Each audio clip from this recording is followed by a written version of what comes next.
ओम शांति। आज 16 नवंबर 2024 की साकार मुरली। आज बाबा ने कहा, मीठे बच्चे, बाप आए हैं तुम्हें रूहानी हुनर सिखलाने, जिस हुनर से तुम सूर्य चांद से भी पार शांति धाम में जाते हो। प्रश्न, साइंस घमंड और साइलेंस घमंड में कौन सा अंतर है? उत्तर, साइंस घमंडी चांद सितारों पर जाने के लिए कितना खर्चा करते हैं, शरीर का जोखिम उठाकर जाते हैं। उन्हें यह डर रहता है कि रॉकेट कहाँ फेल ना हो जाए। तुम बच्चे साइलेंस घमंड वाले बिगर कोड़ी खर्चा सूर्य चांद से भी पार मूल वतन में चले जाते हो। तुम्हें कोई डर नहीं, क्योंकि तुम शरीर को यहीं छोड़कर जाते हो। ओम शांति। रूहानी बाप बैठ रूहानी बच्चों को समझाते हैं। बच्चे सुनते तो रहते हैं कि साइंसदान चांद पर जाने का प्रयत्न करते रहते हैं, लेकिन वे लोग तो सिर्फ चांद तक जाने की कोशिश करते हैं। कितना खर्चा करते हैं, बहुत डर रहता है ऊपर जाने में। अब तुम अपने ऊपर विचार करो, तुम कहाँ के रहने वाले हो? वो तो चंद्रमा की तरफ जाते हैं, तुम तो सूर्य चांद से भी पार जाते हो, एकदम मूल वतन में। वो लोग तो ऊपर जाते हैं तो उनको बहुत पैसे मिलते हैं, ऊपर में चक्कर लगाकर आते हैं तो उनको लाखों सौगातें मिलती है। शरीर का जोखिम यानी रिस्क उठाकर जाते हैं। वह साइंस घमंडी, तुम्हारे पास है साइलेंस का घमंड। तुम जानते हो हम आत्मा अपने शांति धाम ब्रह्मांड में जाते हैं। आत्मा ही सब कुछ करती है। उन्हों की भी आत्मा शरीर के साथ ऊपर में जाती है। बड़ा खौफनाक है, डरते भी हैं, ऊपर से गिरे तो जान खत्म हो जाएगी। वह सब है जिस्मानी हुनर। तुमको बाप रूहानी हुनर यानी कला सिखलाते हैं। इस हुनर सीखने से तुमको कितनी बड़ी प्राइज मिलती है। 21 जन्मों की प्राइज मिलती है, नंबर व पुरुषार्थ अनुसार। आजकल गवर्नमेंट लॉटरी भी निकालती है ना। यह बाप तुमको प्राइज देते हैं और क्या सिखाते हैं? तुमको बिल्कुल ऊपर ले जाते हैं, जहाँ तुम्हारा घर है। अभी तुमको याद आता है ना कि हमारा घर कहाँ है और राजधानी जो गंवाई है वो कहाँ है। रावण ने छीन लिया। अब फिर से हम अपने असली घर भी जाते हैं और राजाई भी पाते हैं। मुक्ति धाम हमारा घर है, यह कोई को पता नहीं है। अब तुम बच्चों को सिखलाने के लिए देखो बाप कहाँ से आते हैं, कितना दूर से आते हैं।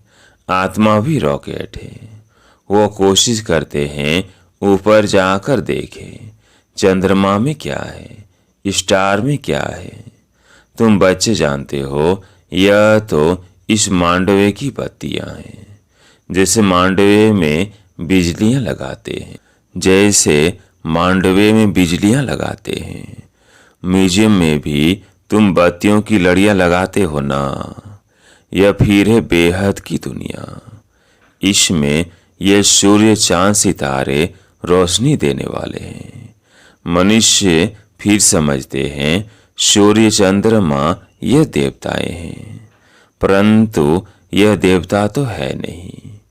अभी तुम समझते हो बाप कैसे आकर हमको मनुष्य देवता बनाते हैं। यह ज्ञान सूर्य, ज्ञान चंद्रमा और ज्ञान लकी सितारे हैं। ज्ञान से ही तुम बच्चों की सदगति हो रही है। तुम कितना दूर जाते हो, बाप ने ही घर जाने का रास्ता बताया है। सिवाय बाप के कोई भी वापिस अपने घर जा नहीं सकते। बाप जब आकर शिक्षा देते हैं तब तुम जानते हो। यह भी समझते हैं हम आत्मा पवित्र बनेंगे तभी अपने घर जा सकेंगे। फिर या तो योग बल से या सजाओं के बल से पावन बनना है। बाप तो समझाते रहते हैं, जितना बाप को याद करेंगे उतना तुम पावन बनेंगे। याद नहीं करेंगे तो पतित ही रह जाएंगे। फिर बहुत सजा खानी पड़ेगी और पद भी भ्रष्ट हो जाएगा। बाप खुद बैठ तुमको समझाते हैं। तुम ऐसे से घर जा सकते हो। ब्रह्मांड क्या है, सूक्ष्म वतन क्या है, कुछ भी पता नहीं। स्टूडेंट पहले थोड़ी कुछ जानते हैं। जब पढ़ना शुरू करते हैं तो फिर नॉलेज मिलती है। नॉलेज भी कोई छोटी कोई बड़ी होती है। आईसीएस का इम्तिहान दिया तो फिर कहेंगे नॉलेजफुल। इससे ऊंच नॉलेज कुछ होती नहीं। अब तुम भी कितनी ऊंच नॉलेज सीखते हो। बाप तुमको पवित्र बनने की युक्ति बताते हैं कि बच्चों मामेकम याद करो तो तुम पति से पावन बनेंगे। असूल में तुम आत्माएं पावन थी, ऊपर अपने घर में रहने वाली थी। जब तुम सतयुग में जीवन मुक्ति में हो तो बाकी सब मुक्ति धाम में रहते हैं। मुक्ति और जीवन मुक्ति दोनों को हम शिवालय कह सकते हैं। मुक्ति में शिव बाबा भी रहते हैं, हम बच्चे यानी आत्माएं भी रहते हैं। यह है रूहानी हाईएस्ट नॉलेज। वो कहते हैं हम चांद के ऊपर जाकर रहेंगे। कितना माथा मारते हैं, बहादुरी दिखाते हैं, इतने मल्टी मिलियन माइल ऊपर जाते हैं, लेकिन उन्हों की आस पूर्ण नहीं होती है और तुम्हारी आस पूरी हो जाती है। उनका है झूठा जिस्मानी घमंड और तुम्हारा है रूहानी घमंड। वो माया की बहादुरी कितनी दिखाते हैं। मनुष्य कितनी तालियां बजाते हैं, बधाइयां देते हैं, मिलता भी बहुत है। करके 5 से 10 करोड़ मिलेंगे। तुम बच्चों को यह ज्ञान है कि उन्हों को यह जो पैसे मिलते हैं सब खत्म हो जाएंगे। बाकी थोड़े दिन ही समझो। आज क्या है, कल क्या होगा। आज तुम नरकवासी हो, कल स्वर्गवासी बन जाएंगे। टाइम कोई जास्ती नहीं लगता है। दोनों की है जिस्मानी ताकत और तुम्हारी है रूहानी ताकत। जो शिव तुम ही जानते हो, वह जिस्मानी ताकत से कहाँ तक जाएंगे। चांद सितारों तक पहुँचेंगे और लड़ाइयाँ शुरू हो जाएगी। फिर वो सब खत्म हो जाएंगे। उन्हों का हुनर यहाँ तक ही खत्म हो जाएगा। वह जिस्मानी हाईएस्ट हुनर और तुम्हारा है रूहानी हाईएस्ट हुनर। तुम शांति धाम में जाते हो, उसका नाम है स्वीट होम। वो लोग कितने ऊपर जाते हैं, वो लोग कितने ऊपर जाते हैं। और तुम अपना हिसाब करो, तुम कितने माइल्स ऊपर में जाते हो। तुम कौन? आत्माएं। बाप कहते हैं मैं कितने माइल्स ऊपर में रहता हूँ, गिनती कर सकेंगे। उन्हों के पास तो गिनती है।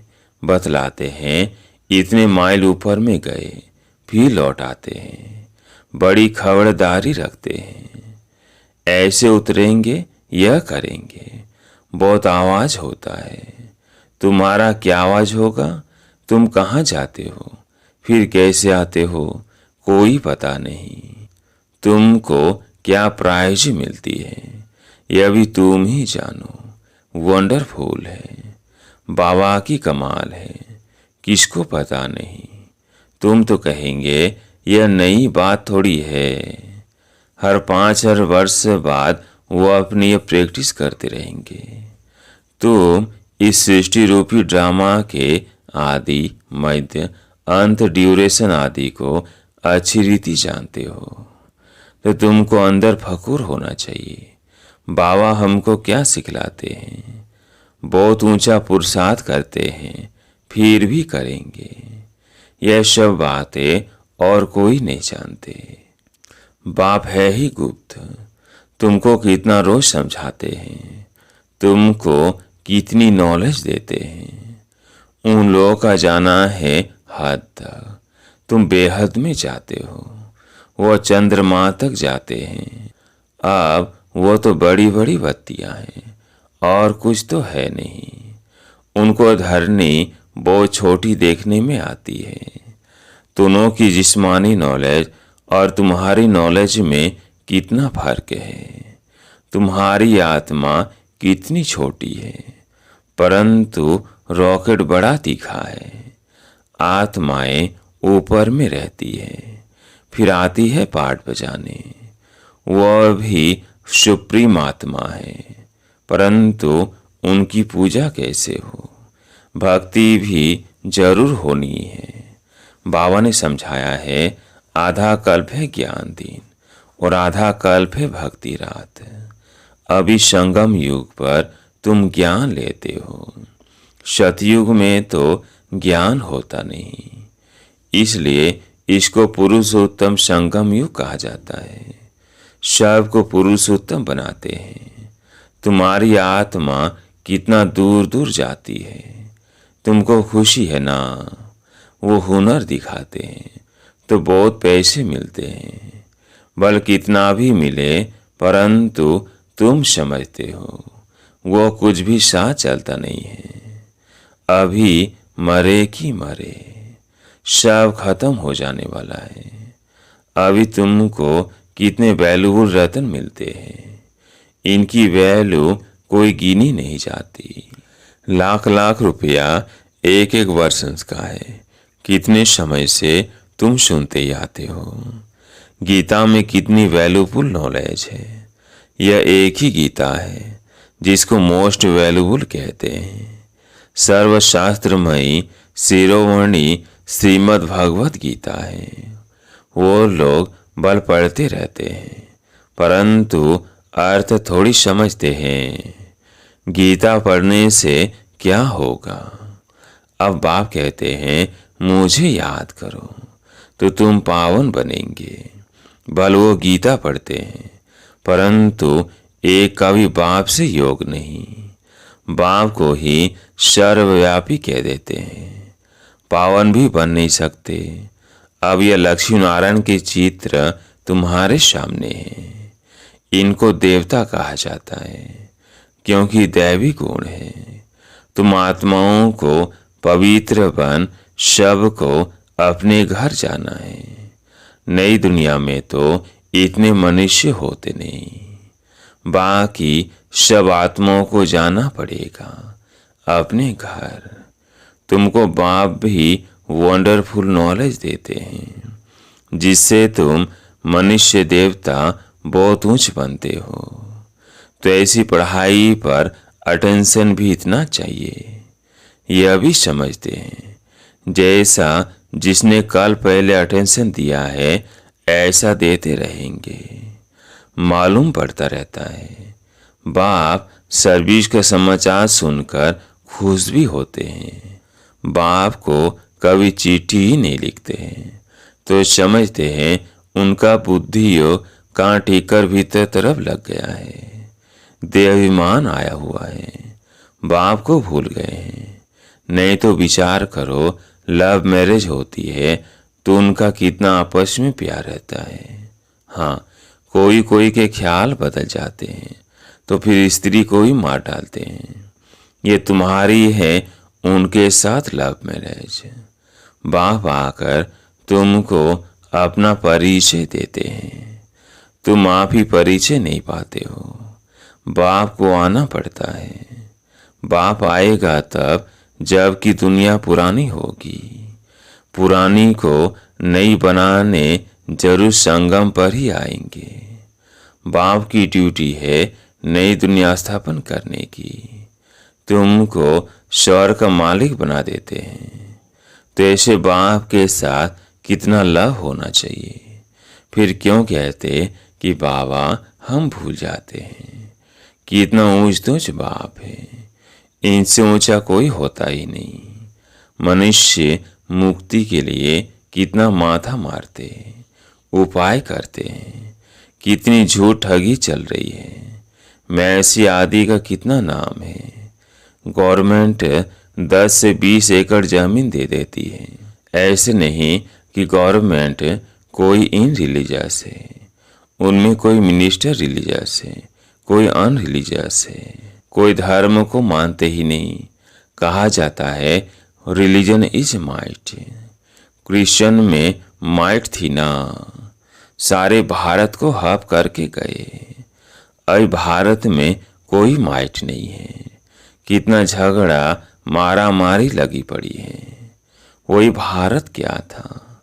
बाप कैसे कहाँ आते हैं, किसको कुछ भी पता नहीं। तुम जानते हो मगध देश में आते हैं, जहाँ मगरमच्छ होते हैं। मनुष्य ऐसे हैं जो सब कुछ खा जाए। सबसे जास्ती वैष्णव भारत था। यह वैष्णव राज्य है ना। कहाँ ये महान पवित्र देवताएं, कहाँ आजकल देखो क्या क्या हब करते जाते हैं, आदमखोर भी बन जाते हैं। भारत की क्या हालत हो गई है। अभी तुमको सारा राज समझा रहे हैं, ऊपर से लेकर नीचे तक पूरा ज्ञान देते हैं। पहले पहले तुम ही इस पृथ्वी पर होते हो, फिर मनुष्य वृद्धि को पाते हैं। अभी थोड़े समय में हाहाकार हो जाएगा, फिर हाय हाय करते रहेंगे। स्वर्ग में देखो कितना सुख है। यह एम ऑब्जेक्ट की निशानी देखो। यह सब तुम बच्चों को धारणा भी करनी है। कितनी बड़ी पढ़ाई है। बाप कितना क्लियर कर समझाते हैं। माला का राज भी समझाया है। ऊपर में फूल है शिव बाबा, फिर मेरू। प्रवृत्ति मार्ग है ना। निवृत्ति मार्ग वालों को तो माला फेरने का हुक्म नहीं। यह है ही देवताओं की माला। उन्होंने कैसे राज्य लिया है। तुम्हारे में भी नंबरवार है। कोई कोई है जो बेधड़क हो, किसको भी समझाते हैं। आओ तुम आपको ऐसी बात बताएं जो और कोई बता ही नहीं सकते। सिवाय शिव बाबा के और कोई जानते ही नहीं। उन्हों को यह राज किसने सिखाया, वो रसीला बैठ समझाना चाहिए। ये 84 जन्म कैसे लेते, देवता, क्षत्रिय, वैश्य, शूद्र। बाप कितनी सहज नॉलेज बताते हैं। और पवित्र भी बनना है, तभी ऊंच पद पाएंगे। सारे विश्व पर शांति स्थापन करने वाले तुम हो। बाप तुमको राज्य भाग्य देते हैं। दाता है ना, वो कुछ लेता नहीं है। तुम्हारी पढ़ाई की यह है प्राइज। ऐसी प्राइज तो और कोई दे न सके। तो ऐसे बाप को प्यार से क्यों नहीं याद करते हैं। लौकिक बाप को तो सारा जन्म याद करते हो, पारलौकिक को क्यों नहीं याद करते हो। बाप ने बताया है ये युद्ध का मैदान है। टाइम लगता है पावन बनने में। इतना ही समय लगता है जब तक लड़ाई पूरी हो। ऐसे नहीं जो शुरू में आए हैं वो पूरे पावन होंगे। बाबा कहते हैं माया की लड़ाई बड़ी जोर से चलती है। अच्छे अच्छे को भी माया जीत लेती है। इतनी तो बलवान है जो गिरते हैं वो फिर मुरली भी कहाँ से सुने। सेंटर में तो आते ही नहीं, तो उनको कैसे पता पड़े। माया एकदम वर्थ नॉट ए पेनी बना देती है। मुरली जब पढ़े तब सुजाग हो, गंदे काम में लग जाते हैं। कोई संसूल बच्चा हो जो उनको समझावे तुमने माया से हार कैसे खाई है। बाबा तुमको क्या सुनाते हैं, तुम फिर कहाँ जा रहे हो। देखते हैं इनको माया खा रही है तो बचाने की कोशिश करनी चाहिए। कहाँ माया सारा हप न कर लेवे, फिर से सुजाग हो जाए, नहीं तो ऊंच पद नहीं पाएंगे। सदगुरु की निंदा कराते हैं। अच्छा, मीठे मीठे सिकिलदे बच्चों प्रति माता पिता बाप दादा का याद प्यार और गुड मॉर्निंग। रूहानी बाप की रूहानी बच्चों को नमस्ते। हम रूहानी बच्चों की रूहानी बाप दादा को याद प्यार गुड मॉर्निंग नमस्ते नमस्ते। धारणा के लिए मुख्य सार। पहला पॉइंट, बाप से साइलेंस का हुनर सीखकर इस हद की दुनिया से पार बेहद में जाना है। फखुर यानी नशा रहे। बाप हमें कितना वंडरफुल ज्ञान देकर कितनी बड़ी प्राइज देते हैं। दूसरा पॉइंट, बेधड़क होकर वो रसीली ढंग से सेवा करनी है। माया की लड़ाई में बलवान बन जीत पानी है। मुरली सुनकर सुजाग रहना है और सबको सुजाग करना है। आज प्यारे मीठे बाबा का वरदान, परम पूज्य बन परमात्म प्यार का अधिकार प्राप्त करने वाले संपूर्ण स्वच्छ आत्मा भव। सदा ये स्मृति जीवन में लाओ कि मैं पूज्य आत्मा इस शरीर रूपी मंदिर में विराजमान हूँ। ऐसी पूज्य आत्मा ही सर्व की प्यारी है। उनकी जड़ मूर्ति भी सबको प्यारे लगती है। कोई आपस में भल झगड़ते हो, लेकिन मूर्ति को प्यार करेंगे क्योंकि उनमें पवित्रता है। तो अपने आप से पूछो, मन बुद्धि संपूर्ण स्वच्छ बनी है? जरा भी अस्वच्छता मिक्स तो नहीं है? जो ऐसे संपूर्ण स्वच्छ है वही परमात्म प्यार के अधिकारी है। आज का स्लोगन, ज्ञान के खजाने को स्वयं में धारण कर हर समय हर कर्म समझ से करने वाले ही ज्ञानी तू आत्मा है। ज्ञान के खजाने को स्वयं में धारण कर हर समय हर कर्म समझ से करने वाले ही ज्ञानी तू आत्मा है। अच्छा, ओम शांति।